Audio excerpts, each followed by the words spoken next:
So, Bismillahirrahmanirrahim. Chapter number three. Chapter number three is relational model. In the relational model, आप relational model जो है वो कहते हो जहाँ पे डेटाबेस में डेटा टेबुलर फॉर्म में स्टोर हो रहा हो तो उसको आप रिलेशनल डेटाबेस कहते हो। तो डेटा जो स्टोर होता है वो टेबुलर फॉर्मेट में होता है, टेबल्स के फॉर्म में डेटा स्टोर हो रहा है। So these are the outline जो हम कवर करेंगे इस चैप्टर में। और रिलेशनल टर्मिनोलॉजी, रिलेशनल मॉडल की जो टर्मिनोलॉजीज हैं पहले वो समझा देता हूँ कि क्या क्या टर्मिनोलॉजीज हैं जो कि हम इस चैप्टर में इस्तेमाल करेंगे। So the first terminology is relation. Relation किसको कहते हैं? रिलेशन इज अ टेबल, ठीक है।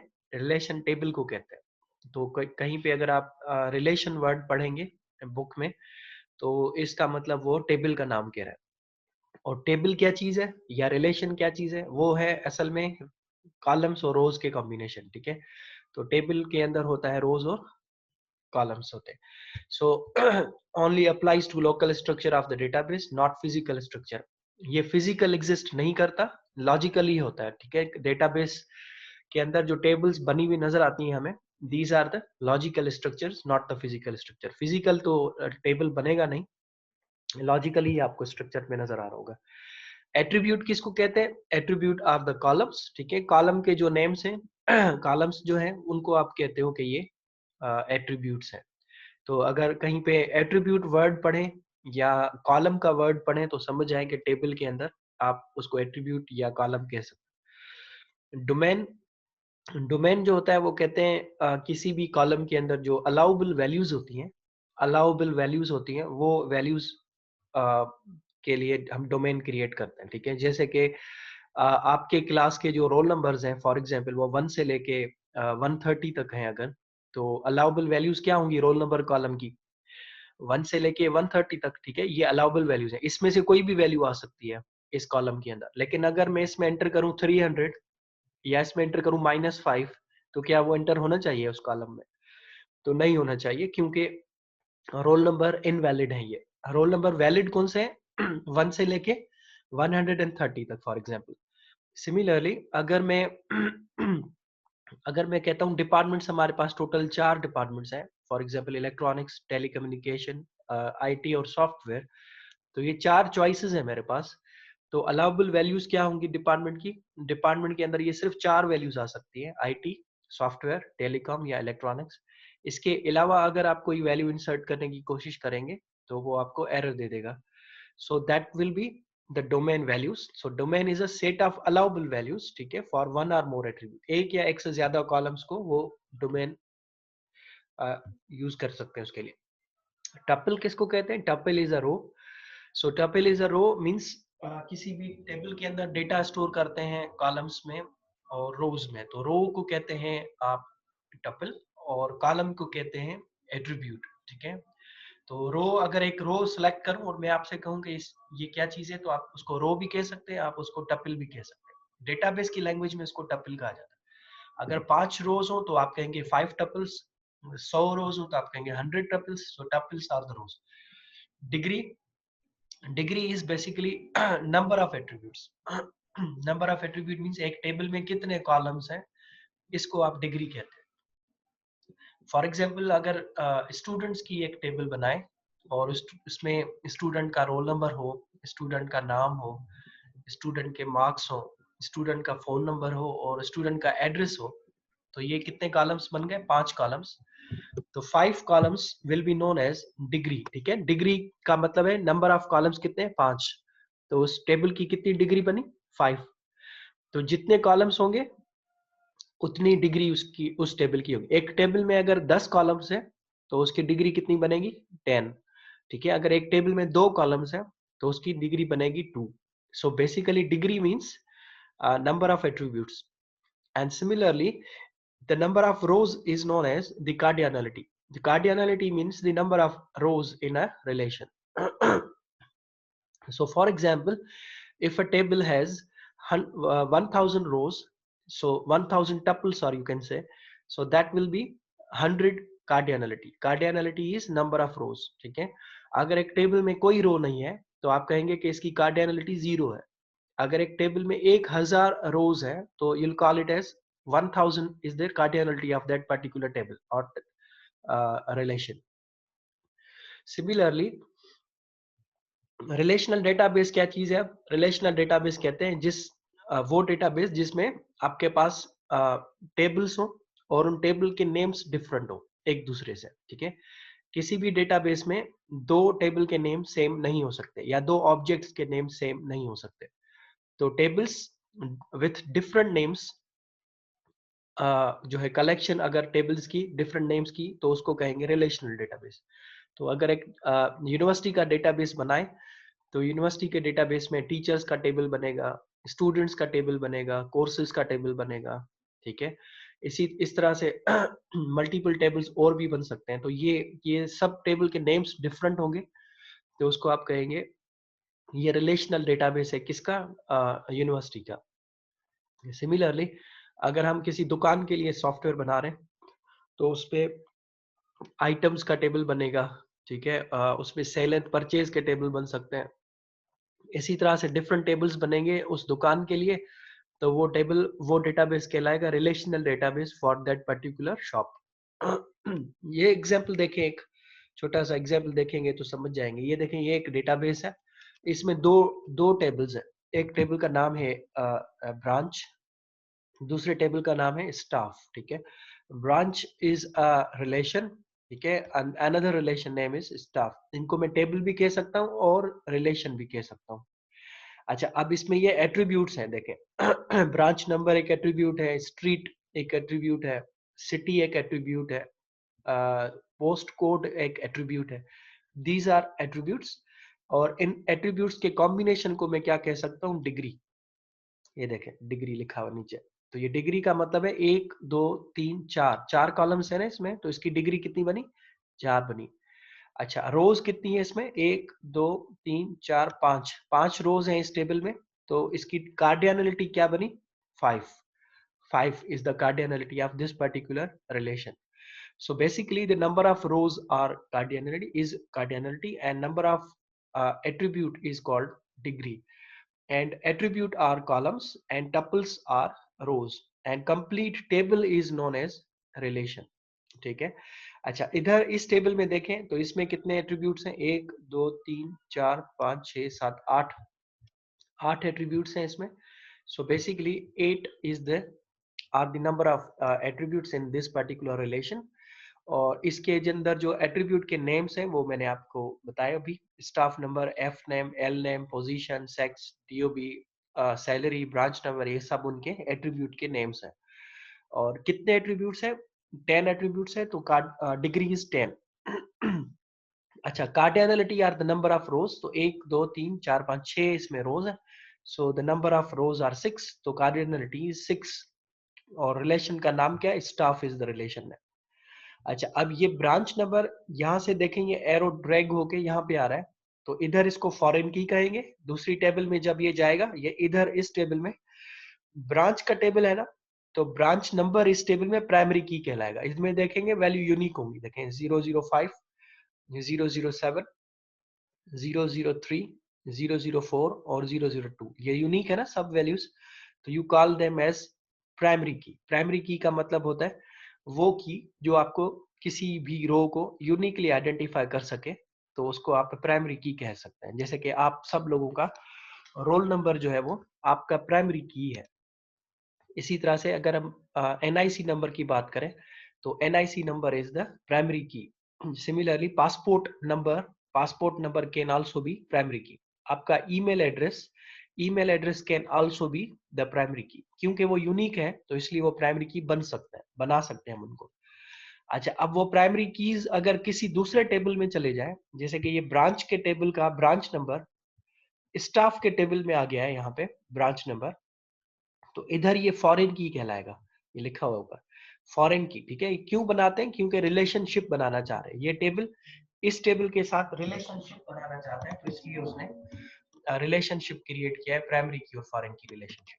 अच्छा, इसमें वैल्यूज रिपीट हो सकती हैं, जैसे 005, 003, 003 दो मरतबा आ रहा है, देखें रिपीट हो गया। 007 फिर 003 अगेन आ गया, तो 3 मरतबा 003 है। अच्छा, 005 दो मरतबा आ गया, देखें। तो फॉरेन की can be duplicate Foreign key basically connects your value with the primary key. So basically, there can be the values in the foreign key can be duplicate or can be repeated. तो primary की में duplication नहीं होती है, लेकिन foreign की में वो डुप्लीकेशंस होती हैं, वैल्यूज की रिपीटेशंस होती है। ठीक है, उसके बाद आई होप कि आपको क्लियर हो गया है ये कि बेसिक टर्मिनोलॉजीज क्या है। बेसिक टर्मिनोलॉजीज बेसिक याद रखिएगा, टेबल को रिलेशन कहा जाएगा, एट्रीब्यूट्स को कॉलम्स को एट्रीब्यूट कहा जाएगा, रोज को टपल कहा जाएगा, नंबर ऑफ रोज को कार्डियलिटी कहेंगे, नंबर ऑफ कॉलम्स को डिग्री कहेंगे। प्राइमरी की वो वैल्यूज हैं जो यूनिक रहेंगी किसी कॉलम को आइडेंटिफाई करने के, किसी रो को आइडेंटिफाई करने के लिए यूनिक वैल्यूज होती हैं उस कॉलम के अंदर। और फॉरेन कीज की वो वैल्यूज होती हैं जो कि किसी भी प्राइमरी की के साथ रिलेशनशिप बनाती हैं, किसी दूसरी टेबल के साथ रिलेशनशिप बनाती हैं, तो उसको हम फॉरेन की कहते हैं। देखें, रिलेशन का मतलब टेबल है और रिलेशनशिप का मतलब है कि वो दो टेबल्स कनेक्टेड है। तो याद रखिएगा, रिलेशनशिप अलग चीज है और रिलेशन अलग चीज है। ओके, नाउ डोमेन वैल्यूज क्या थी? डोमेन मैंने आपको बताया था। तो ब्रांच नंबर जो है एक कॉलम था, ये प्रीवियस स्लाइड पे देखें, ये ब्रांच नंबर एक कॉलम है और इसकी डोमेन वैल्यूज क्या है? डोमेन वैल्यूज इधर इसमें लिखी हुई है कि the set of all possible branch numbers, जितने भी पॉसिबल ब्रांच नंबर्स हैं वो सब उसकी अलाउबल वैल्यूज। जैसे कि कैरेक्टर साइज 4 होगी और कहाँ से शुरू होंगी? B001 से लेके B999 तक होगी। तो ये उसकी क्या है? अलाउबल वैल्यूज है। तो क्या मैं इसमें कोई ऐसी वैल्यू स्टोर कर सकता हूँ जिसका रेंज के अलावा कोई वैल्यू हो? फॉर एग्जाम्पल मैं इसमें स्टोर करूँ C003। अब C तो इसमें अलाउड ही नहीं है। देखें, इसमें अलाउबल क्या है? B001 से लेके B999 तक अलाउबल है। तो मैं इसमें C कैसे स्टोर कर सकता हूँ? मैं कर नहीं सकता। तो ये डोमेन वैल्यू से बाहर वैल्यू हो गई, तो ये आपके पास डेटाबेस में एरर आ जाएगा कि ये डोमेन वैल्यू नहीं है, ये आप इसमें इंसर्ट नहीं कर सकते। सिमिलरली स्ट्रीट के लिए डोमेन वैल्यूज ने क्या बताई है कि कैरेक्टर वैल्यू होगा, कैरेक्टर होगा और कैरेक्टर कितने साइज होगी? 25 तक। 25 से ज्यादा कैरेक्टर दूंगा तो वो एक्सेप्ट नहीं करेगा। तो ये इसकी डोमेन वैल्यू है। सिटी, सिटी की अलाउबल वैल्यूज क्या है? साइज 15 रखी है मैंने और कैरेक्टर में होगा सिटी का नाम। तो किसी भी सिटी का नाम जो है वो नंबर में नहीं हो सकता। तो कोई भी ऐसा शहर नहीं होगा जिसका नाम जो है 123 हो। नेम हमेशा कैरेक्टर पे होगा और वो 15 डिजिट्स का एटलीस्ट होगा, 15 कैरेक्टर का, सॉरी। सिमिलरली पोस्ट कोड आपका 8 उसकी साइज होगी और वो कैरेक्टर में होगा। ठीक है, पर्सन उसका जो जेंडर है वो मेल होगा या फीमेल होगा। तो दो वैल्यूज है अलाउबल वैल्यूज, कैरेक्टर साइज 1 और वैल्यू जो है वो M हो सकती है या F हो सकती है। M का मतलब मेल, F का मतलब फीमेल। ठीक है, इसके अलावा अगर कोई वैल्यू इंसर्ट करने की कोशिश करेंगे तो ये एक्सेप्ट नहीं करेगा, एरर देगा आपके पास। सिमिलरली सैलरीज जो है उसकी अलाउबल वैल्यूज कितनी है? 7 डिजिट तक सैलरी हो सकती है, कहता है मैक्सिमम। ठीक है, और रेंज उसकी है सकती है 6000 से लेके 40,000 तक। ठीक है, और .00 भी है पीछे। तो ये बताना चाह रहा है कि अलाउबल वैल्यूज क्या होती हैं और किसी भी कॉलम के लिए अलाउबल वैल्यूज आप लोग डिफाइन करते हैं, जो डेटाबेस के डिजाइनर्स होते हैं वो डिफाइन करते हैं ऑर्गेनाइजेशन की नीड को देखते हुए। ठीक है, जिस तरह की ऑर्गेनाइजेशन की नीड होती है वैसे हम लोग उसकी वैल्यू सेट करते हैं। जैसे मैं आप लोगों से अगर पूछूं कि किसी भी सब्जेक्ट के मिनिमम और मैक्सिमम मार्क्स क्या हो सकते हैं या उसके अलाउबल मार्क्स क्या हो सकते हैं, तो जो अलाउबल वैल्यूज होगी किसी भी सब्जेक्ट की मार्क्स की वो होगी 0। कोई स्टूडेंट 0 ले सकता है। ठीक है, और कोई स्टूडेंट मैक्सिमम क्या ले सकता है? 100 ले सकता है। तो क्या कोई स्टूडेंट ऐसा हो सकता है जो कहे कि मेरे -10 मार्क्स आए?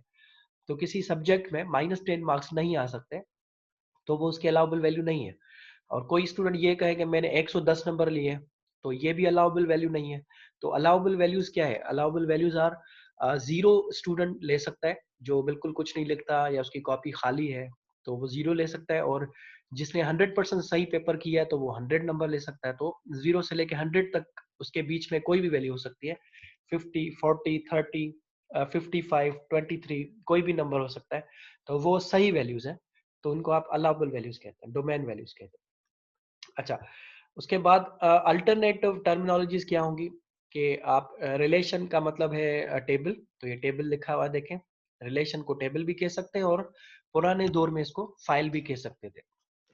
अच्छा, टपल रो को कहते हैं, ये उसका रो दूसरा वर्ड है। अल्टरनेटिव लिखे हुए हैं, अल्टरनेटिव 1 रो भी कह सकते हैं, अल्टरनेटिव 2 में इसको रिकॉर्ड भी कह सकते हैं। ये आपने डेटा स्ट्रक्चर में पढ़ा होगा वर्ड रिकॉर्ड। अच्छा, फॉर्मल डेटाबेस के अंदर हम इसको एट्रीब्यूट कह सकते हैं कॉलम को, अल्टरनेटिव आप इसको कॉलम भी कह सकते हैं, और दूसरा अल्टरनेट इसका फील्ड भी है। तो किसी जगह पे अगर आप फील्ड का वर्ड पढ़ें तो फील्ड मतलब कॉलम, रिकॉर्ड का मतलब पढ़ें वर्ड तो रिकॉर्ड मतलब टपल या रो, ठीक है। फाइल का वर्ड पढ़ें तो फाइल का मतलब टेबल या रिलेशन होता है। पुराने जो सिस्टम्स थे उसमें ये वर्ड यूज होते थे। जो ओल्ड सॉफ्टवेयर हैं या ओल्ड सिस्टम्स हैं या जो फाइल बेस्ड सिस्टम्स हैं उसमें ये वर्ड यूज होते हैं, ठीक है। थोड़े से जो इनफॉर्मल वर्डिंग्स हैं वो ये है टेबल, रो और कॉलम्स, ये इनफॉर्मल है। बुकिश लैंग्वेज में ये वर्ड नहीं मिलेंगे आपको। आपको बुकिश लैंग्वेज में ये वर्ड मिलेंगे रिलेशन, टपल और एट्रीब्यूट, ठीक है। ये डेटाबेस के जो बुक्स हैं उस पे आपको ये 3 वर्ड्स मिलेंगे। उसके बाद रिलेशनल स्कीमा क्या है? रिलेशनल स्कीमास मैंने आपको क्लास में भी डिस्कस किया था कि किसी भी टेबल को बनाते हैं जब, या किसी भी डेटाबेस को बनाते हैं तो उसके पीछे जो बैकएंड प्रॉपर्टीज हैं उसकी, कि कॉलम का नाम क्या है, कॉलम की साइज कितनी है, कॉलम की डेटा टाइप क्या है, कॉलम में कौन सी वैल्यू स्टोर कर सकते हैं, ठीक है। तो ये उसके रिलेशनल स्कीमा के अंदर आ जाते हैं। किसी टेबल की जो प्रॉपर्टीज है, ठीक है, किसी टेबल के अंदर जो कॉलम्स हैं उन कॉलम्स के अंदर जो डोमेन वैल्यूज हैं उनको आप रिलेशनल स्कीमा के अंदर डिफाइन करते हैं। जैसे कि ये एक टेबल है, ठीक है, दिस टेबल फॉर एग्जांपल, इस टेबल के अंदर कितने कॉलम्स हैं? Branch number, street, city, post code, ये 4 कॉलम्स हैं और इनके जो डोमेन वैल्यूज हैं वो ये रहे, मैंने आपको अभी दिखाया था। ये ब्रांच नंबर, स्ट्रीट, सिटी और पोस्ट कोड, इनके पीछे सब कुछ लिखा हुआ है कि कितने साइज होगी, उसकी कितनी कैरेक्टर होगा, ठीक है, और कौन कौन से डेटा टाइप सपोर्टेड है। ये जो वैल्यूज है या ये जो डेटा है जो कि नजर नहीं आता हमें, लेकिन डेटाबेस में बैकएंड पे कहीं ना कहीं पे सेव होता है, इसको आप रिलेशनल स्कीमा कहते हैं, ठीक है। और relational schema are the, you can say the backend properties of any relation.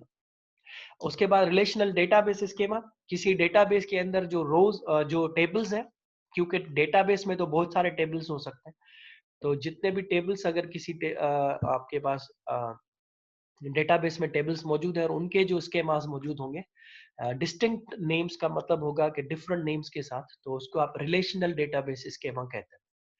दोबारा रिपीट करता हूँ, किसी एक टेबल के बारे में अगर डेटा अवेलेबल हो, सिर्फ एक टेबल के बारे में, तो उसको आप रिलेशनल स्कीमा कहते हैं।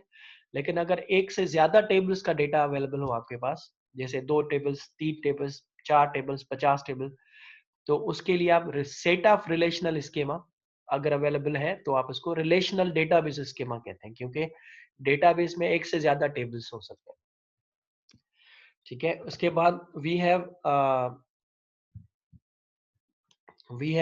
Relation properties of the relations. Table के प्रॉपर्टीज क्या क्या हो सकते हैं? So relational name in distinct from all other relation, तो हर टेबल का नाम डिफरेंट होना चाहिए, सबसे पहला रूल, ठीक है। सबसे पहला रूल क्या है कि सब टेबल के नेम्स डिफरेंट होने चाहिए। दूसरा, each cell of relation contain exactly one atomic single value. ये रूल्स याद रखिएगा कि हर टेबल का नाम डिफरेंट होगा दूसरे टेबल से। मतलब अगर एक डेटाबेस में एक टेबल बनाया है स्टूडेंट्स के नाम से, तो दूसरा टेबल स्टूडेंट्स के नाम से नहीं बना सकते। अगर एक टेबल बनाया है टीचर्स के नाम से, तो दूसरा टेबल नहीं बना सकते टीचर्स के नाम से, ठीक है। अच्छा, दूसरा, इसमें जो टेबल के अंदर जो वैल्यूज हैं, जो टेबल के अंदर आप रोज स्टोर कर रहे हो, ये जैसे एग्जांपल में दिखाया, ये देखें B001, स्ट्रीट 22 और सिटी लंदन। तो ये कहता है कि हर रो में, कॉलम के अंदर आपके पास एक वैल्यू स्टोर होगी, एक सेल के अंदर एक वैल्यू स्टोर होगी। सेल आप समझते हैं, सेल का मतलब होता है रो और कॉलम का जो इंटरसेक्शन होता है, उसको आप सेल कहते हैं। जैसे कि एक्सेल के अंदर अगर आपने देखे हो तो सेल्स बने हुए होते हैं, MS एक्सेल आपने देखा होगा। तो लेट मी शो यू कि अगर किसी को नहीं पता कि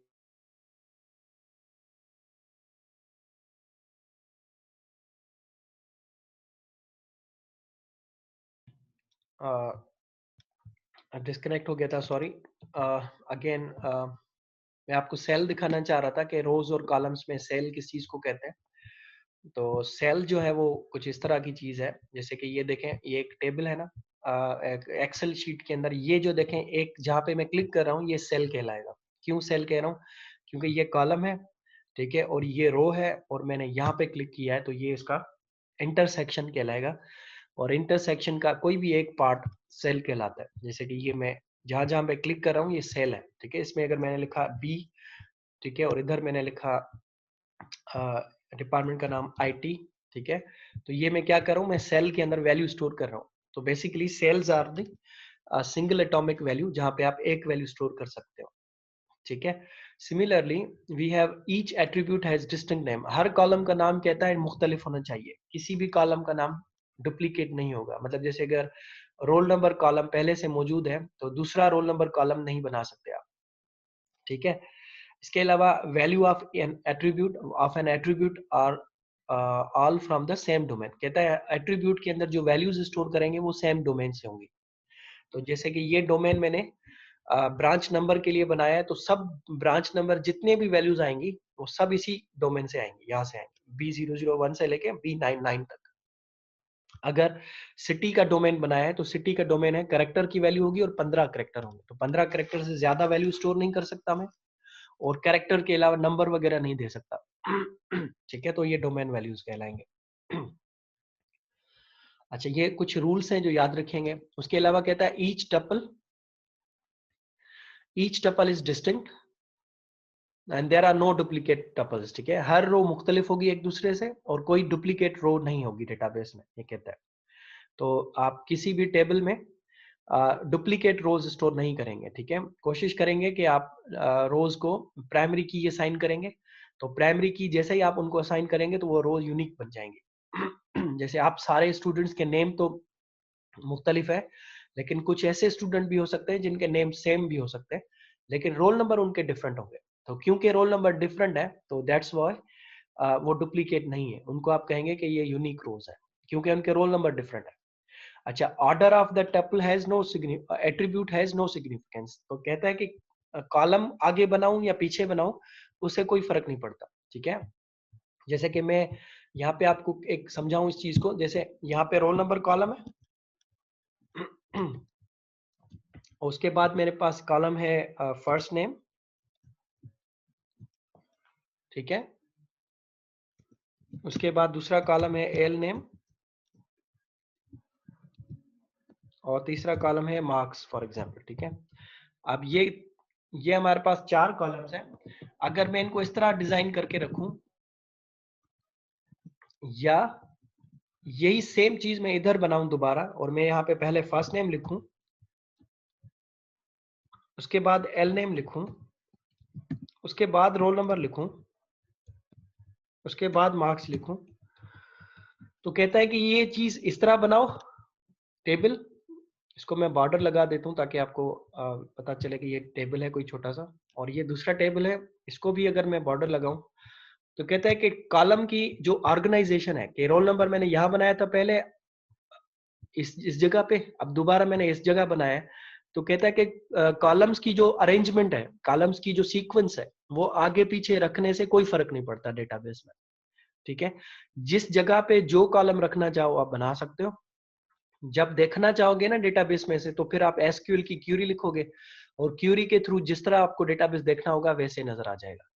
तो इसलिए ये कहता है कि arrangement of columns has no significance, मतलब कॉलम्स की जो अरेंजमेंट है उसकी जो अरेंजमेंट आगे पीछे हो तो कोई फर्क नहीं पड़ता उससे, ठीक है। तो अगर आपको डेटाबेस इस तरह बना हुआ मिले या इस तरह बना हुआ मिले, तो आप कहेंगे कि सेम डेटाबेस है, कोई फर्क नहीं है दोनों में। ऐसा ना हो कि आप ये कहें कि ये अलग डेटाबेस है क्योंकि रोल नंबर इधर है और ये रोल नंबर इधर है तो इसलिए अलग डेटाबेस है। It's not like that. Basically the arrangement of column has no significance. Yes, question है?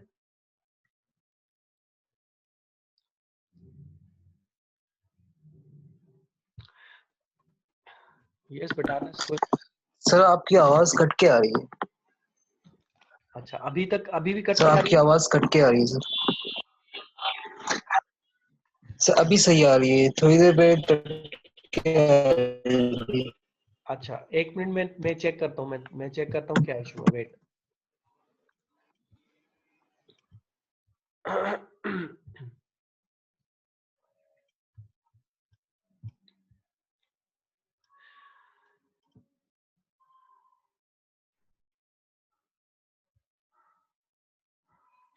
ओके सो आप कंफर्म करें, अब बताएं आवाज सही है अब मेरी?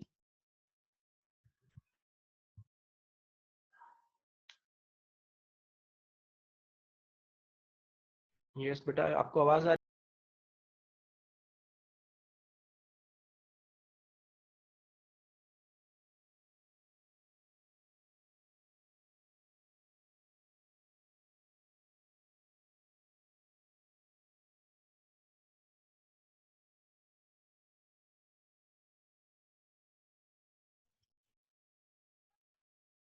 यस सो आई होप कि अब आपको आवाज आ रही होगी मेरी। तो अच्छा, दूसरा इसमें कोई परेशानी की बात नहीं है, अगर आवाज नहीं भी आ रही तो कोई मसला नहीं है। मैं ये जो लेक्चर है ये पोस्ट करूंगा यूट्यूब पे आपके लिए।